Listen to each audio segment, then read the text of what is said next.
Сәлем, ардақты достар, қалайсыңдар? Бәрі керемет темі. Бүгінгі біз сабақта біз галогендер немесе 7-ші топ немесе 17-ші топша элементтерінен толықтай айтып тұрамыз. Соған байланысты тақырыптарды өтеміз.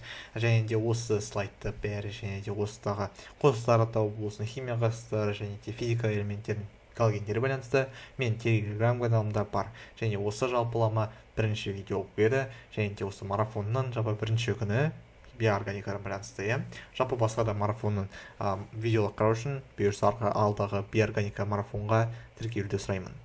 Ал жақсы, жарайды, бастайық.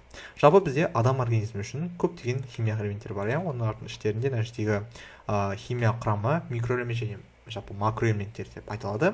Жалпы адам организмі күрделі биохимия жүйеде табылады. Оның негізгі құрамында су, органика және биоорганика заттар құрайды. Адам организмі жалпы құрамында көрсеткен жалпы микро және макроэлементтер бар ғой. Соның ішінде бізде жалпы су 60% құрайды. Өте жалпы керемет, өте көп. Жалпылама тағы айтсақ, бізде органика қосылыстар бар. Органик қосылыстар уже наирөз, көмірсу, басқа да осы майлар болсын, олар 34% құрайды. Ал 6%, то есть қалған пайызын бізде биоорганик қосылыстар, олар микро, аз. Жалпы адам шашырасының шамамен 70 химиялық элемент бар, ол кезінде 22 элементтердің барлығы ұлпалармен тұрақты түрде кездеседі. 70 бұл өте көп, Жалпы бұл элементтер, мысалы айтсақ, кальций, фтор, оттек, натрий және де марганец болсын, басқа да болсын, бәрі элементтер осының құрамына кіреді, Органогендер тірі организмдердің негізінен элементтері болып келеді. Органогендер деп жататын маңызды органогендер көміртек, сутек, азот. Азотын біз айтсақ, ол ауыздың, нәрөздің құрамында кездеседі, білеміз бәріміз. Майлардың және көмірсутектердің құрамында кездеседі. Жалпы элементтердің тобынан бөлінуі. Жалпы адамның организмінде жалпы көп мөлшерде байланысты ол топқа бөлеміз. Мысалы, макроэлементтер дегеніміз бізде жалпы айтсақ, көп мөлшерде кездесетін макроэлементтер. Көміртек, сутек, оттек, азот, осылардың бәрін атап шықсам болады, қарап шықсам оқып шығарыңдар. Жасушаның құрамында қалыптастырады, жалпы құрамын қалыптастырады, жүйке жүйесінің жұмысын реттейді, сүйек пен бұлшықеттің қалыпты жұмыс жасайды. Мысалы, кальций сүйек пен бұлшықеттердің жұмысының қалыпты жұмыс жасайды. Ал микроэлементтер, то есть аз мөлшерде кездесетін, бұл үшін өте маңызды элементтер марганец, темір, йод, жалпы мысалы мыс, мырыш, кобальт. Бұл элементтер ферменттер құрамына кездеседі, макромондар түзуіне қатысады, зат алмасуына реттейді. Ал ультрамикроэлементтер деп атайтын бар, олар өте аз мөлшерде кездеседі. Олардың айтсақ ультрамикроэлементтер, мысалы селен, уран, аснап, алтын, радий және де аргентум. Жалпы олардың жалпы кейбірі ағзалар үшін қажет болса, кейбірі өте улы болуы мүмкін, Организм маңызды химиялық қосылыстар ашқылыр, ол асқылын сөлінде кездеседі, және де ол бізде жалпы залалсыздандырғыш болсын, бактерия ашылады, залалсыздандырғыш болсын, тағамның қорыту үшін қатысады организміне. Ал глюкоза болса, кездесі салташ 12O6 деп аталады, формасы, жалпы ол организмнің жалпы энергия көзі болып келеді. Бұл жасушаның тыныс алу процестерінен энергия бөлуіне тікелей қатысады, Оны жалпы темір бар. Темір биология рөлі айтсақ, темір ағзаның өте маңызды болып келеді табылады.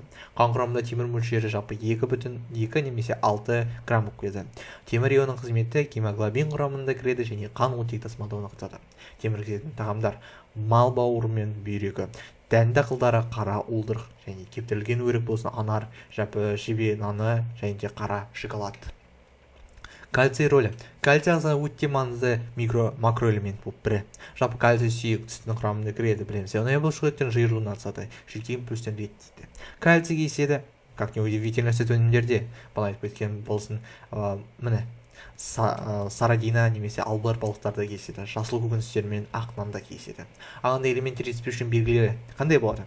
Мына кальций бар. Кальций жалпы қанқа сүйегінің өсуін баярлайды. Магний болса, бұлшықеттің жиырылуы, тырысуы пайда болады. Осылардың бәрін айтпасам болады, просто оқып шығып түсініп алыңдар. Селен маңызы. Селен маңызын айтсақ, жасуша зақымдалуын қорғайды, антиоксиданттық әсер береді. Ерте қарату аяғынан баяулайды, қателесік жасушалардың дамуын тежейді. Галогендер, наконец-то, 7-ші топ элементі. Жалпы халос, то есть жалпы галогендер. Халос түзу, ал genus түзу, то есть genus. Халко genus, то есть тұз түзушілер. Көш аударғанда деген, өзінше алып түзу қойын, Жалпы сондықтан тұз түзуші элементтер деп атайды. Галогендеріне фтор, ең мықты жалпы элементтердің патшасы болып келеді. Кейесі фтор және де бром, йод. Осы элементтер бос күйінде кездеспейді. То есть олар бір құрамында кездеседі. Өйткені слишком белсенді элементтер, галген негізгі қызметтері галгенде жай күйінде екі атом молекуласына кездеседі. То есть мына жерде фтор, хлор, бром, йод. Осылардың бәрі екі молекула. Олардың арасында ковалентті полюс байланыс, то есть өз арасында дара байланыстар, иә.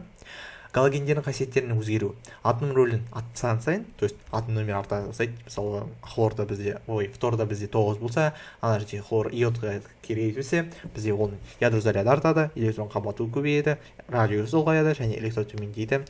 Бейметалдық әсер етеді, металдық әсер жоғарылады, тығыздығы артады және түстің қараюы.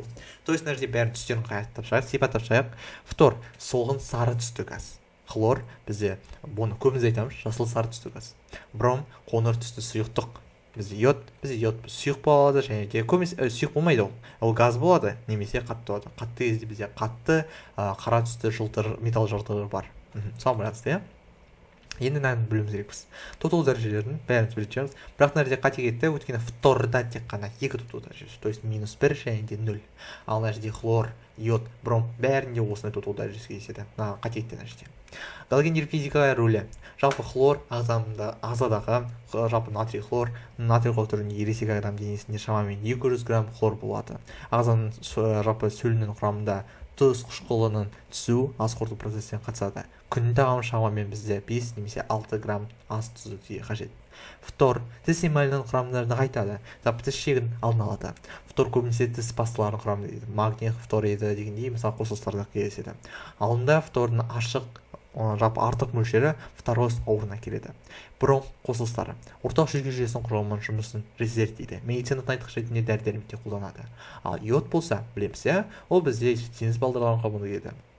Жалпы айтсақ, қалқанша гормондардың түсуіне қатысады, зат алмасуын реттейді. Йод жетіспесе әлсіздік пайда болады және қалқанша жалпы үлкейеді. Оған байланысты әйелдерде жалпы эндемиялық соқ пайда болады, балаларда болса ақыл ой баяулайды, то есть бізде кретинизм пайда болады.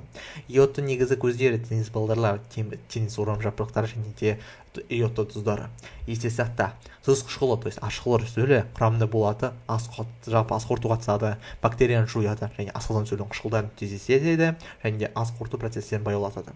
Хлордың сипаттамасы түсі сары жасыл баянайды, және иісі өткір иісті болып кетеді және қайда ериді? Су күшті ериді. Оны жалпы екінші орында деп айтамыз, 500 мл ереміз. Жалпы шелеуін ашқан 1774 жылы, жалпы ауадан ауыр 2,4 есе және тығыздығы 3,214. Жалпы бізде электрон конфигурациясына көрсеткен жетеуі атомында, мына көрсеткен sp2 sp5. Тотал дәрежесін көрсетсек бізде -1 мен жалпы 7 аралығында, +7 аралығында, валенттігі 1 және 7 аралығында, то есть 3, 6, 5. Оны білеміз, қалай анықталатынын, -8 просто. Жалпы хлордың ерекшелігі құрғақ жерде, бірақ ылғал жерде, құрғақ жерде хлордың бір күшті бір ерекшелігі, ол құрғақ жерде вообще реакция түспейді ғой. Жалпы белсенді деп жатыр ғой, бірақ құрғақ жерде ол енжар болады. Енжар болғандықтан ол ылғал құттай болса тисе, ол белсендігі арта түседі. Ал енді металдар мен бейметалдармен сумен реакция түсіп, тұздар әрекеттеседі, әрекетсінен.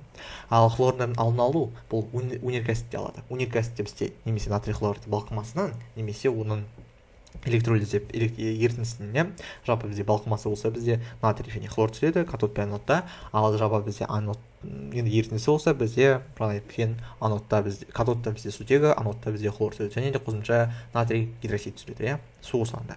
Жалпы бізде марганец оксиді, бізде осы су ашқылормен реакцияда хлор түседі және де марганец хлориді және су түседі.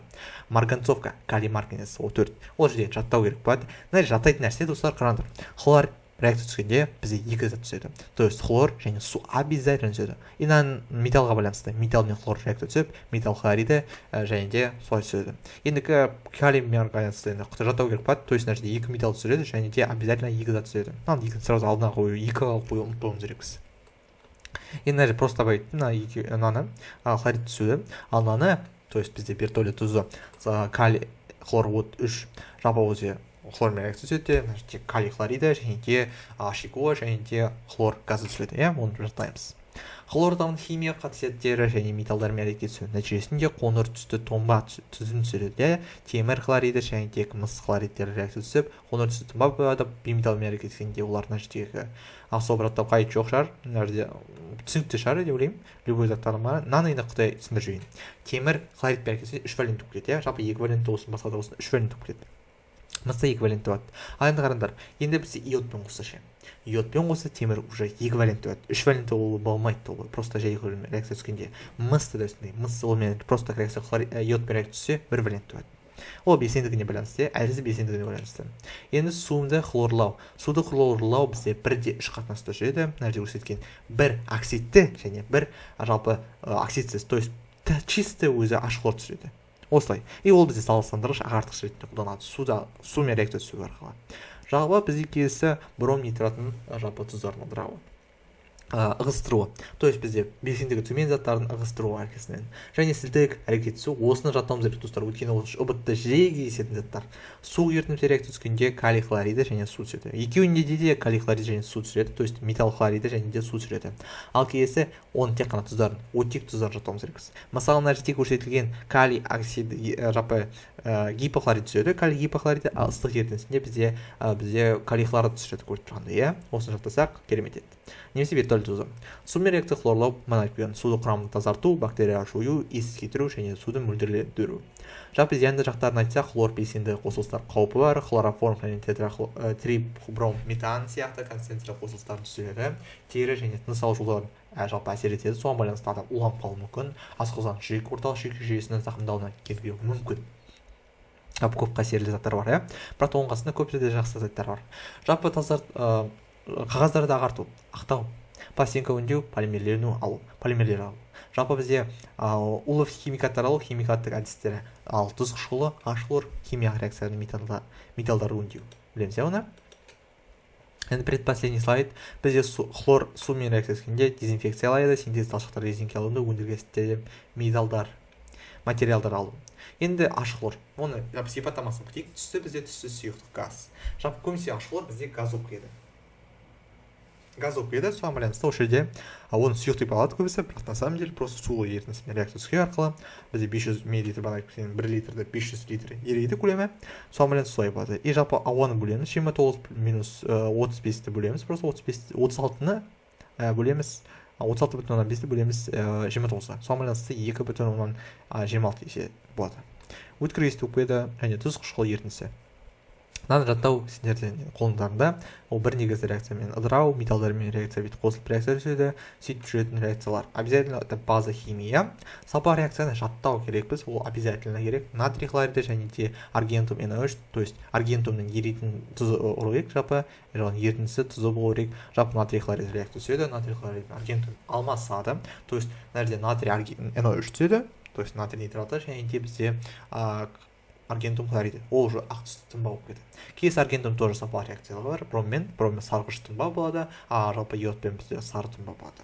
Енді қолдану аясын бір айтып шықсақ, мына жерде H хлор асып тоқтамай қойық, металларды өңдеу химиялық өнеркәсіптер, иә, білеміз бұны.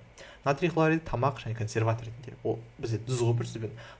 Тұзда бізде заттарды мысалы шіремеу үшін заттарды қояды. А калий хлориді минералды тыңайтқыш, білеміз, минералды тыңайтқыш өте бағалы деп айтылады. Енді бізде мырыш хлориді бізде ағартқыш өңдеу, жалпы металдарды дәнекерлеу, жалпы ағаштардың антисептика деп кетеді, иә. Жалпы кітапты оқысаңдар керемет еді. Есте сақтаңдар, жалпы жавел, су ағарту судың құрамында калий, жалпы хлор диоксидіне байланысты өте тотықты. Және де бізде Аскол Академияның каналында біз химия, биология пәндері бойынша оқу материалдар, ұбт дайындық болсын, телеграм канал мен ютуб каналдар. Бұйырса бізде органика марафон болды ғой. Соған байланысты биорганикадан тоже марафон жасайын едім. Осындай слайдтар және осыған байланысты квиздер болсын, химиядан, биологиядан болсын, осындай заттар болады. Бұйырса сендер жалпы айтсақ марафонға шақырайын. Достар, солай.